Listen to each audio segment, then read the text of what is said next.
வலிதாங்கி இந்த மனுஷன் கண்டிப்பாக தமிழ் சினிமா தமிழ் ரசிகர்கள் யாருமே அப்புறம் தவறவிடக்கூடாது. ரொம்ப அற்புதமான ஒரு படம் பண்ணியிருக்கிறாரு. கண்டிப்பாக கண்கலங்காம யாருமே வர மாட்டீங்க. ரொம்ப நல்லா இருந்துச்சு. எல்லாருமே நல்லா நடிச்சிருக்காங்க. இது ஒரு படமாக என்னால் பார்க்க முடியல. ஏன்னா ஃபர்ஸ்ட் ஹாஃப் ஃபுல்லாகவே கொஞ்சம் ஜாலியாக அப்படி தான் போச்சு படம். அங்குள்ள மக்களோட வாழ்வியல் எல்லாமே எனக்கும் தெரியும். ஸோ நானும் அந்த ஊரில் இருந்தால் வந்திருக்கேன்.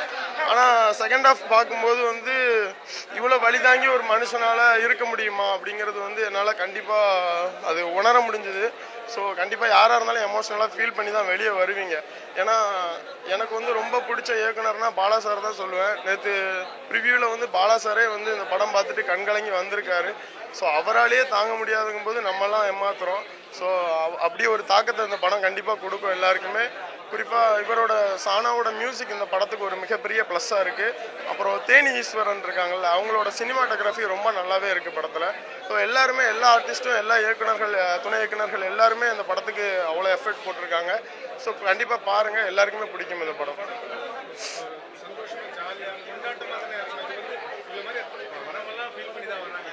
அதுதான் படம் இல்லை ஃபர்ஸ்ட் ஹாஃப் ஃபுல்லாக நல்லா தான் இருந்துச்சு. நல்லா ஃபன்னாக அப்படி தான் போச்சு. ஆனால் செகண்ட் ஹாஃப் வந்து நம்ம எதிர்பார்க்கவே இல்லை. அப்படி ஒரு கிளைமேக்ஸ் வச்சுருக்காங்க. ஸோ ரொம்ப நல்லாயிருக்கும். கண்டிப்பாக பாருங்களேன் படம். அந்த பசங்க வந்து ரஜினி அஜித்துன்னு ரஜினி கமல்னு அடிச்சுக்கிறது இருக்கட்டும். அப்புறம் வந்து அந்த சின்ன பையன் வந்து அந்த முள்ளு குத்தாமலே அவங்க அம்மாட்ட வந்து நடித்து மாட்டிக்கிற சீன், இதெல்லாம் எனக்கு ரொம்ப பிடிச்சிருந்துச்சி படத்தில். மற்றபடி பார்த்தீங்கன்னா வேறு என்ன சீன் சொல்லணும்னா, அந்த கலையரசனுக்கும் திவ்யா துரைசாமிக்கும் இருக்கக்கூடிய அந்த காதல் காட்சிகள் எல்லாமே ரொம்ப நல்லா பண்ணியிருக்காங்க படத்தில். பிகாஸ் அவங்க அதை அனுபவிச்சுட்டு வந்திருக்காங்க. இப்போ நானுமே அது மாதிரியான பேக்ரவுண்ட்லேருந்து தான் வந்திருக்கேன். ஸோ என்னால் அதை ஈஸியாக கனெக்ட் பண்ணிக்க முடியுது. லைக் எப்படி சொல்கிறதுனா, இப்போ நாங்களுமே சேம் அந்த கேட்டகரியில் அந்த என்விரான்மெண்ட்டில் வளர்ந்து வந்தவங்க தான். இப்போ நாங்கள் நல்ல ஒரு இதில் இருக்கிறோம். பட் அந்த இதில் பார்த்திங்கன்னா எங்களையுமே அடிமைப்படுத்தி இந்த அந்த அந்த சுச்சுவேஷன்லாம் நாங்களே ஃபேஸ் பண்ணிக்கிறனால இப்போ மாரி சாரோட ஃபீலிங்ஸ் வந்து எங்களால் ஈஸியாக கனெக்ட் பண்ணிக்க முடியுது. ஸோ செம்மையாக கொண்டுட்டு போயிருக்காரு. ஸோ லைக் எல்லா படமே முடிஞ்சிட்டு வெளியில் வரும்போது ஒரு மாதிரி ஜோஸாக ஜாலியாக இருக்கும். ஒரு லோக்கி படம்னா வச்சிங்களேன், அந்த பஸ் போகிற வரையும் ஒரு மாதிரி ஜாலியாக இருக்கும். அதை பற்றி பேசிட்டு போவோம் நாங்கள். இந்த பர்டிகுலர் ஃபில்ம் முடிஞ்சதுக்கப்புறம் என்டையர் டீமும் வந்து கிளாப் பண்ணாங்க. ப்ளஸ் வந்துட்டு ஒரு மாதிரியான நிசப்தம் இந்த ஸ்டெப்பு வந்த பிறகு தான் லைக் எல்லாருமே ஒரு சத்தமே எனக்கு கேட்க ஸ்டார்ட் ஆச்சு. ஒரு மாதிரியான ஒரு டெத்து வீட்லேருந்து வந்த மாதிரியான ஃபீல் தான். அண்ட் அந்த லாஸ்ட்டு ஃப்ரேம் ஒன்று வச்சுருக்காப்புல, லைக் அந்த வாழை இலை, அந்த 2 வாழை மரத்துக்கு நடுவில் அந்த பையனோட ஃபேஸ், அது வந்து அமேசிங்காக இருந்தது. Such a film. இவர் டைரக்டருங்க, அவர் பண்ண அந்த என்டையர் அந்த 4 ஃபில்லுமே அவர் ஒரு டேரக்டர்ன்றதை கம்ப்ளீட்டாக ப்ரூவ் பண்ணிட்டார். படம் ரொம்ப சூப்பராக இருக்குண்ணா. வாழை செகண்ட் ஹாஃப் ரொம்ப எமோஷ்னலாக ஹார்ட் ஹீட்டிங்காக இருக்குது. ஃபர்ஸ்ட் ஹாஃப் ரொம்ப ஜாலியாக க்யூட்டாக அது மாதிரி சூப்பராக இருக்குது, காமெடியாக அந்த மாதிரி இருக்குது. அப்புறம் டெக்னிக்கலாக பார்த்தோன்னா அந்த ஸ்மாஷ் கட் யூஸ் பண்ணியிருக்கோம், அது ரொம்ப பிடிச்சிருக்கு. ஒரு சீனில் ரெண்டு பெர்ஸ்பெக்டிவ், இங்கே என்ன பண்ணுறாங்க அங்கே என்ன பண்ணுறாங்கன்னு அது ஒரு மியூசிக்கலாக ரொம்ப செம்மையாக கன்வே பண்ணியிருந்தாங்க. அது அவர் மாரி செல்வராஜோட சிக்னேச்சராக அந்த மெட்டாஃபரிக்கலாக கன்வே பண்ணுவார்ல, அதுவும் சூப்பராக இருந்தது படத்தில். ரொம்ப சூப்பராக இருக்குது படம். எல்லாரும் கண்டிப்பாக வந்து பார்க்கலாம். ட்ரெய்லர் பார்த்தவங்க எல்லாருக்கும் அந்த படம் கண்டிப்பாக பிடிக்கும். ரொம்ப எங்கேஜிங்காக இருக்குது படம். மாரியோட படைப்புகளில் வந்த எல்லா படமும் வலியை தான் தூக்கி பிடிச்சி சொல்கிற மாதிரியே இருக்குது. கொண்டாட்டமே இல்லாத மாதிரி ஒரு இந்த படத்தில் கொண்டாட்டம் மற்ற படத்தில் இருந்திருக்குல்ல, கர்ணனெல்லாம் கொண்டாட்டம் இருந்திருக்கு. இதில் வந்து அந்த பையனுக்கு நடக்கிற ஒரு சில ஃபீல் குடான விஷயத்தை காட்டியிருக்காங்க. மற்றபடி கொண்டாட்டம் அப்படி எதுவுமே இல்லை. அவங்க வாழ்வியல் இப்படி தான் இருக்குது அப்படின்றத காட்டியிருக்காங்க. அவ்வளோதான். அந்த மாதிரி ஒரு கஷ்டமான உண்மையாகவே வாழ்ந்துருக்காங்கன்னு நினச்சி பார்க்கும்போது இன்னும் கஷ்டமாக இருக்குது. நான்லாம் ஸ்கூல் படிக்கும்போது ஸ்கூல் போகிறதுக்கு பிடிக்காது. எப்படா வீக்கெண்ட் வரும், லீவ் வரும், வீட்டில் இருக்கலாம், டிவி பார்க்கலாம் அப்படின்னு இருக்கும். அந்த மாதிரி ஒருத்தன் வாழ்க்கை வந்து ரொம்ப கஷ்டமாக ஸ்கூல் போகணும்னு நினைக்கிறான். ஆனால் அவனால் ஸ்கூல் போக முடியல. அவன் ஃபேமிலி சுச்சுவேஷன் அந்த மாதிரி இருக்குது. அவனை சுற்றி இருக்க சமூகம் அவனை என்னமா பண்ணுது, அவனை வேலைக்கு போக சொல்லி கம்பல் பண்ணுது அப்படின்னு காட்டியிருக்காங்க. ரொம்ப கஷ்டமாக இருக்குது அந்த மாதிரி ஒருத்தவங்க இருந்திருக்காங்க அப்படின்னு நினைக்கும் போது. இல்லை, வாழை ரொம்ப பர்ஃபெக்டாகவே இருக்குது. ஏன்னா அந்த லேண்ட்ஸ்கேப் அந்த ஜாகிரபிக்கலாக அந்த வந்து வாழை தோப்பு இருக்கிற ஒரு இடமாவே காமிச்சிருக்காங்க. அதனால் வாழைன்றது ரொம்ப பர்ஃபெக்டான ஒரு டைட்டில் தான். எனக்கு பர்ஃபெக்டாக பர்சனலாக பிடிச்சதுன்னா அந்த அந்த ஒரு சீனில் வந்து ஒரு சண்டை நடக்கும். சண்டை நடந்துட்டு இருக்கும்போது ஒரு மாடு வந்து அடுத்தவங்க இதுவில் வாழைத்தோப்பில் போயிட்டு மேய்ஞ்சதுனால சண்டை நடக்கும். அந்த சண்டை நடந்துகிட்டே இருக்கும்போது அந்த மாட்டோட காலை ஒன்று காட்டுவாங்க. அந்த காலில் பார்த்தீங்கன்னா சேறு இருக்கும். அந்த அந்த தோப்பில் போயிட்டு அந்த மாடு பூந்துச்சுன்னு சொல்லி அந்த பர்டிகுலர் ஷாட் எனக்கு ரொம்ப பர்சனலாக டச் ஆச்சு. அந்த அப்புறம் ஒரு கோழி வந்து ஒரு கூட்டுக்குள்ளே போட்டு அடக்கி வச்சுருக்க ஒரு ஷாட் இருக்கும். அந்த மாதிரி குட்டி குட்டி ஃப்ரேம்ஸ் வந்து எனக்கு ரொம்ப நல்லா இருந்தது. அது ஏதாவது கதை சொல்கிற மாதிரி எனக்கு ஃபீல் ஆச்சு. இன்னும் இது ஒரு ப்ரீக்வல் சீக்வல் நிறையா எடுக்கலாம். அந்த மாதிரியான ஒரு லைஃப் தான் அது படம். ரொம்ப சூப்பராக இருந்தது படம். படம் ரொம்ப நல்லா இருந்துச்சுண்ணே. படம் ரொம்ப நல்லா இருக்குது. கடைசி 20 நிமிஷம் வந்து ரொம்ப எமோஷ்னலாக இருந்தது. மாரி செல்வராஜோட வாழ்க்கையில் வந்து இது மாதிரி ஒரு சம்பவத்தை தாண்டி தான் அவர் வந்திருக்காரு அப்படின்னு தெரியும் போது அது ரொம்ப கனமாக இருந்துச்சு.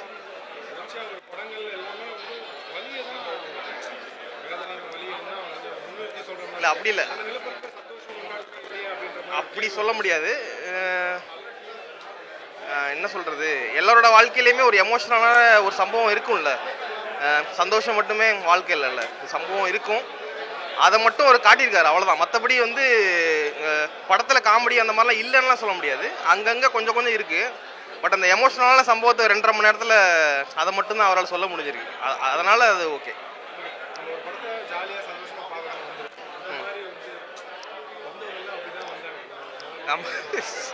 இல்லை, ஜாலியாக மட்டுமே பார்க்கணுன்றதுக்கு நிறைய படம் இருக்குது. இந்த படம் வந்து ஒரு எமோஷ்னலான அந்த சம்பவத்தை சொல்லியிருக்காரு. ஒரு அவங்க ஊரில் உள்ள போன படங்கள் கூட ஒரு மாதிரி என்ன சொல்கிறது, ஜாதி ரீதியாக சில விஷயங்கள் அவர் சொல்ல நினச்சிருப்பார். இந்த படத்தில் அவர் அப்படிலாம் சொல்ல வரல. இவங்க தாழ்ந்தவங்க அவங்க உயர்ந்தவங்க அப்படிலாம் சொல்ல வரல. அவங்க அந்த வேலை பார்க்க போன இடத்துல நடந்த ஒரு சம்பவத்தை தான் கதை, அவ்வளோதான். அதில் வந்து இவரோட பார்ட் என்ன, இவரோட சின்ன வயசு பார்ட் என்னன்னு அவர் சொல்ல வந்திருக்காரு, அவ்வளோதான். படம் அப்படி இல்லைன்னா அவர் மாரி செல்வராஜ் சார் வந்துட்டு அவரோட லைஃப்பில் நடந்த இன்சிடென்ட்ஸை அவர் ஒரு மூவியாக மேக் பண்ணி சூப்பராக சொல்லியிருக்காரு. ஸோ இது எல்லோரும் பார்க்கணும் கண்டிப்பாக. ஏன்னா எல்லாருக்குமே அந்த வலி உணர்வு இதெல்லாம் பொதுவானது தான். ஸோ நல்லா கன்வே பண்ணியிருக்காரு.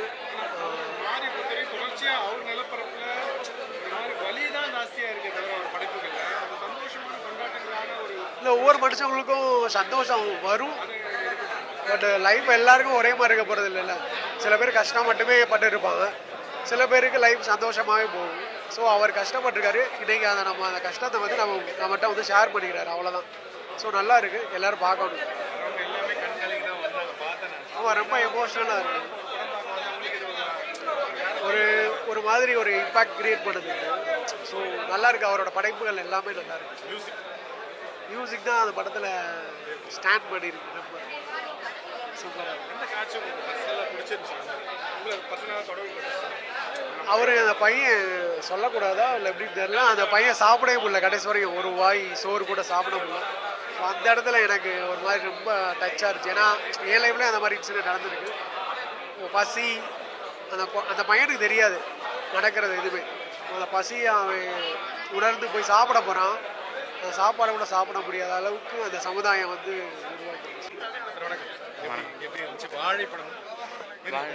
வாழை தானே சூப்பராக இருந்துச்சு. படம் வேறு லெவலு. ரொம்ப எமோஷனல் ஆகிடுச்சு. கிளைமேக்ஸ் நான் அழுதுட்டேன். உண்மையாக சூப்பராக இருந்துச்சு. எல்லோரும் வந்து தேட்டரில் பாருங்கள் கண்டிப்பாக. அவரோட சொந்தக்காரங்களை பற்றி தான் எடுத்திருக்காரு. அந்த ஒரு ஆக்சிடென்ட், ஒரு வாழையில் வேலை செஞ்சுட்டு லாரியில் ஆக்சிடென்ட் ஆன ஒரு சீக்வன்ஸ் மட்டும் தான் படம் ஃபுல்லாக. அது ஒரு மணி தான் கதையை சூப்பராக இருந்துச்சு படம்.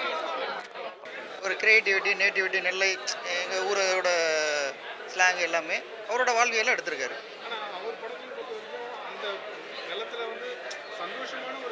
எல்லாமே இருக்குது, எல்லாமே இருக்குது. அவங்களோட கஷ்டங்கள், அவங்க இளம் வயதில் வேலைக்கு போகிறது, படிச்சுக்கிட்டே இது பண்ணுறது, அவரோட வாழ்க்கையில் நடந்த இன்சிடெண்ட்டை எடுத்திருக்காரு.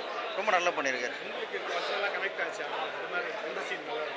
ரொம்ப நிறைய சீன்ஸ் இருக்குது படத்தில். சின்ன பசங்க ஸ்கூலில் டீச்சர்ஸோட உள்ள கனெக்டு, அவங்க அம்மா அக்காவோட கனெக்டு, ஊரில் ஃப்ரெண்டு அவன் அடிச்சுப்பாங்க பிடிச்சிப்பாங்க, நண்பர்கள் எல்லாமே, நட்பு எல்லாமே ரொம்ப ரொம்ப அருமையாக இருக்குது